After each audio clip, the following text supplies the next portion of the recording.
Minute Papillon. Salut, c'est Anne-Laetitia Béraud, bienvenue dans Minute Papillon, le podcast info de 20 minutes. Butinons ensemble l'information ce lundi soir 16 septembre.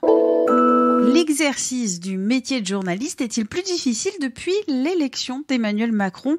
C'est la question du premier épisode de la nouvelle série de 20 minutes. Alexis Lévrier, historien de la presse et des médias, est l'un des interviewés de cette enquête. Écoutons-le un peu. Je pense que c'est objectivement plus difficile d'exercer le métier de journaliste depuis l'élection d'Emmanuel Macron. La Ve République n'est pas un régime dictatorial, mais c'est un régime où le pouvoir personnel du président peut menacer, au moins partiellement, la liberté de la presse. C'est pour ça qu'il faut être vigilant. Quand vous avez un régime aussi fort, eh bien, la presse est sous contrôle. C'est très clair sous la monarchie, c'est tout aussi clair sous le Premier Empire, et même au début du Deuxième Empire. Ce sont les modèles d'Emmanuel Macron. Il y a de quoi être inquiet pour la liberté de la presse.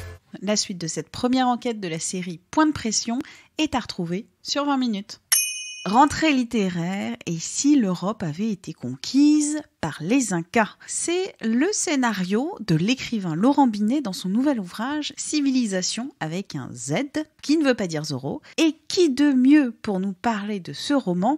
Eh bien, Laurent Binet lui-même. C'est une histoire contrefactuelle ou une uchronie, c'est-à-dire que j'ai bouleversé l'histoire.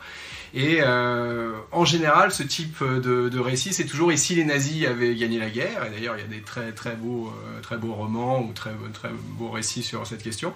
Mais voilà, moi j'ai changé, j'ai imaginé et si les Incas avaient envahi l'Europe. Donc c'est une variante qui change, je trouve. Laurent Binet offre une revanche aux perdants de l'histoire et à la culture geek. C'est un article de Benjamin Chapon à retrouver sur notre site. Minute Papillon, vous savez tout. Pour nous retrouver, c'est sur votre plateforme d'écoute en ligne préférée, sur Alexa, l'enceinte connectée, et sur 20minutes.fr.